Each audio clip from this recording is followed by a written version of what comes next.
Roblox. It's changed dramatically since I've last seen it. From my perspective, a little bit of things here and there on that the monetization strategy of Roblox has changed. They're also changing how they promote creators, how much money creators can make. And I know there's a lot more tools out there to create these games in there. When I started out playing games on PC, I had a really bad, low quality PC, couldn't run anything. Roblox was the game I always had to play. And I also made a couple of games myself when I was much younger. And this style, what they're showing in this little picture here, this is what I'm used to. But he's saying it's becoming too realistic.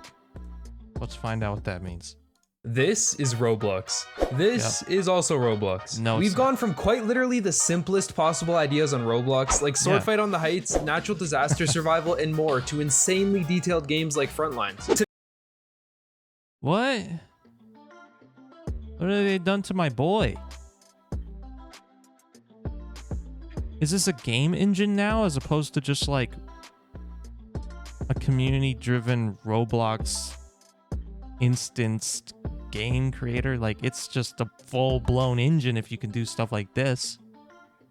That's crazy. Today, my goal is to take a look at some of these insanely realistic Roblox games to see just how far people are pushing the limits of the platform. I definitely stick around until the end because some of these games are so realistic, they'll have you wondering, is this really Roblox? To start things out, we're gonna take a look at Frontlines, as this game is likely the most recent viral sensation to come out of Roblox. Tweets featuring this game on Twitter are getting millions of views, and I think it's safe to say that the hype is well deserved. I mean, guys, just look at this game. Like, the lighting is on point, and if I didn't know better, I think it's the new Call of Duty. The movement in this game is absolutely fantastic, and it runs pretty well compared to some of the other games we're gonna visit on this list. It's kind of a Call of Duty clone, but in all honesty, it's pretty good. Like, this game would be considered good even if it wasn't on Roblox, and this is made in Roblox. Like, look, you can sprint like in Call of Duty. Like, it's actually... Got that guy? That was a little bit scary. But honestly... A game like this you could have made in the other engines like he's mentioning, but I think the advantage of making it in Roblox is even if the game is slightly bad, Roblox player base doesn't care.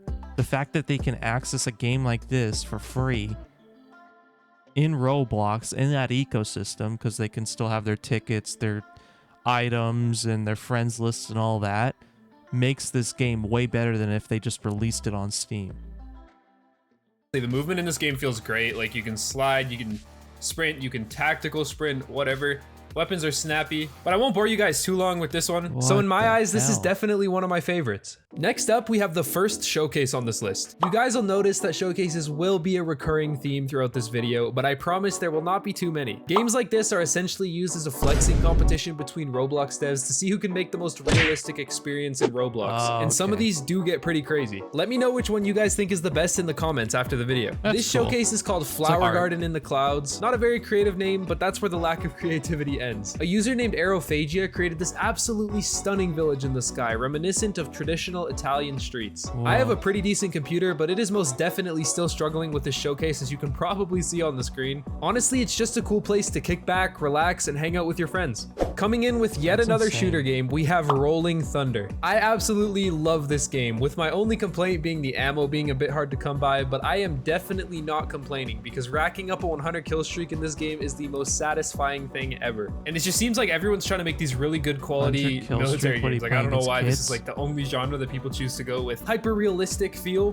but I'm not complaining because it's my favorite type of game. Dude, I just got everybody in the lobby. I am 52-0. These gotta be NPCs. These can't be real players. I refuse to believe it. This is about the time where I began to realize that I wasn't actually fighting real players. I was hyping myself up a little much. I was really out here hyping myself up, thinking that FaZe should recruit me. I'll be the next Roblox ghost lining. This is only the demo version where the enemies are AI, but there actually is a paid player versus player version. Where this game truly shines is the kill streaks. Getting a chopper gunner and having a bird's eye view over the entire stunning map is just a fantastic feeling. And by the way, guys, if you want to play any of these games, I will be leaving links to all of them in the description. Please be sure to check out and support these amazing creators. Beyond the Dark is arguably the most detailed edition. Apparently this game, you could now make AAA games that look like you just bought it out of Steam or something. What is going on? I don't understand. How did this happen? I just remember Roblox being like an exaggerated Lego looking game that you could start up with your friends, and you played like simple design games like Survive the Wave or Zombie Apocalypse or something. And now it's like, oh, you can play No Man's Sky. Don't worry about it. It's easy. Just hit play. On this list, featuring a robust spaceship community centered around a black hole that pushes the Roblox engine to its absolute limits. Every single area of this sci-fi themed experience is completely detailed, even coming down to text on every single sign. The creators even made unique imaginary shops and restaurants, and overall I think it's important to appreciate the level of detail they put into this game. For our next game, we are going to be adventuring into a completely different genre. Velocity Outlast is a fantastic racing game featuring an ultra-realistic environment and car models that are nearly one-to-one with the real-life versions. It cost me 500 Robux to play this game, so you guys should definitely like and subscribe if you're enjoying the video so far, as I'm trying to get to 100k subscribers. This game is super laggy unless you have a top-of-the-line computer, but regardless, you can still have a ton of fun zooming around in these supercars. The camera shake effects when you crash are fantastic, but what I'm most looking forward to is seeing what this game does in the future. I'd really like to see if it's possible to add realistic crash physics within Roblox, similar to those car games I'm sure you guys have seen in YouTube Shorts. But regardless, I could spend hours in this game, so I'm gonna move on to the next one. Yeah, these games are just like things that you could make in any other engine, but because it's in Roblox makes it impressive. But this in particular with Roblox, this is kind of blowing my mind. I haven't looked at this thing. How long has Roblox been out? Like over a decade? I think I played it when I was in middle school or something like that.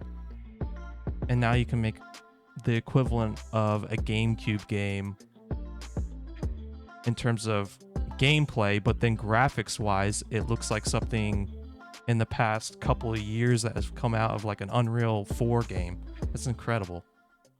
One before I waste my entire day. Coming in next, we have another showcase called Paris. This showcase isn't crazy detailed like some of the others, but I still feel that it is important to show, as it largely paved the way for some of the insane experiences we've seen today. It was released in 2019, well before any of the other more recent showcases we've seen. The creator, a user known as SetDefault1, even received a Bloxy nomination in 2020 for Best Showcase. And speaking of the 2020 Bloxies, a game called Toyokawa Inari Shine ended up actually winning that year, and it was most definitely deserved. Also, my bad if I butchered that pronunciation, but I tried my best. This game is set in a picturesque Japanese temple along the water, and while small, it is packed with detail. Now, if you thought any of these previous games were impressive, this one here called Interval has to be the most impressive by far. This game was created for the 2021 RDC Game Jam, meaning that the team had only 24 hours to complete it. You move time forward and backwards to help you platform through the levels, and overall the game offers a unique charm brought from a combination of typical showcase beauty with an added gameplay loop. Now, you guys can probably see why already, but up next I'm visiting a game called Realistic Forest Demo, and I have to say this is one of my favorites. It seems to be a recurring theme with these showcase games where they use the simplest possible titles, but I'm definitely not complaining because it made these games immensely easier for me to find. I totally didn't just search up Realistic Forest on Google for this one. But anyways, I love this. Wow.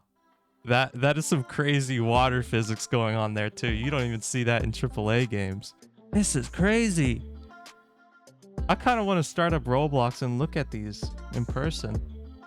Or, I mean, I don't think I'd play Roblox like legitimately, but just understanding it from a developer's perspective. I know when I used it, there were two different programs you would use. You had the Roblox launcher where you could play the different games, and then you had the studio. And the studio was how you created these games, but the tool was so basic back then. You could do like scripting, you could place objects, and then there was like a community page where you could import objects that other people have made with those scripts attached. And that was pretty much it. But I bet now they have like all of these different tools, like maybe texturing tools, animation tools, because there's no way that they're putting these together without that. And you couldn't import that stuff before.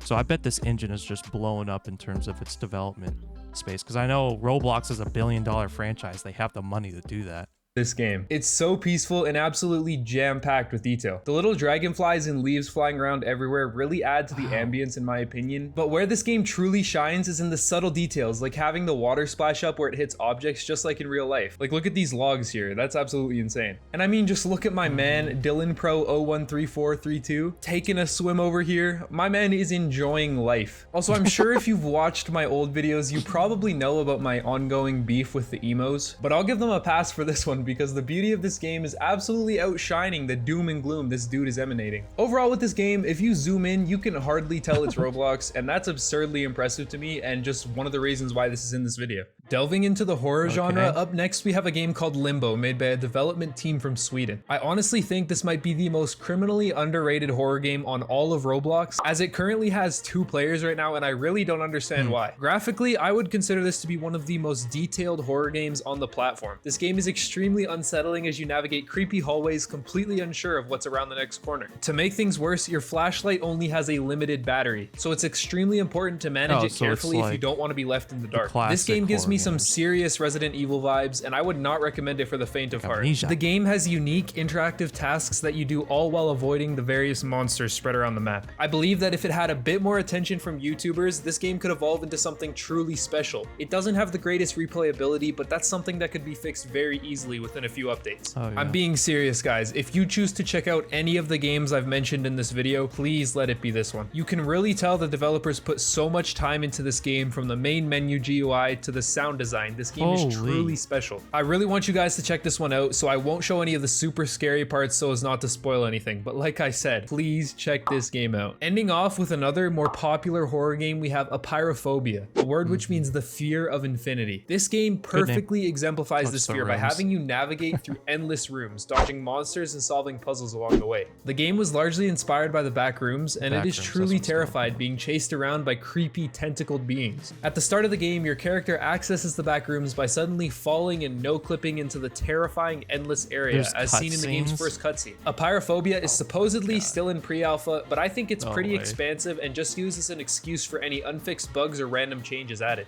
It has much more content, featuring 12 different monsters you can encounter and a decent amount of levels so far, with many more on the way. It is rather Doors-esque with the various ways to combat and run away from the enemies, but it is still unique, bringing its own realistic charm. I almost immediately die every time I try to play, but I still had a blast recording for this video, and I actually managed to get past the first area. In all honesty, I think I'm gonna stick to FPS games because I suck at these horror games. This game has a rather impressive like ratio, further proving how much community support this game has received. This development team is immensely talented, and I am super excited to see where this game goes in the future. Anyways, guys, let me know if you like this new style of video. I'm gonna try and do some more of these, like unsettling videos, stuff like that, while also releasing probably one of my documentary videos per month. Those ones take me forever to make, so if I can get one of those and like 2 or 3 of these type made, I think that'll be a lot of content for you guys to see. But anyways, thank you guys for watching. Please subscribe. I'm trying to get to 100K so I can get that play button, and let me know your favorite part of the video in the comments. Love you guys. Bye-bye.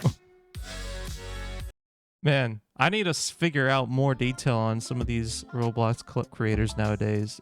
It looks like there's full-on teams making these levels. There's no way you're having one guy in his bedroom, a girl, making these elaborate games like this. There's no way. So are people establishing studios just to make games like this?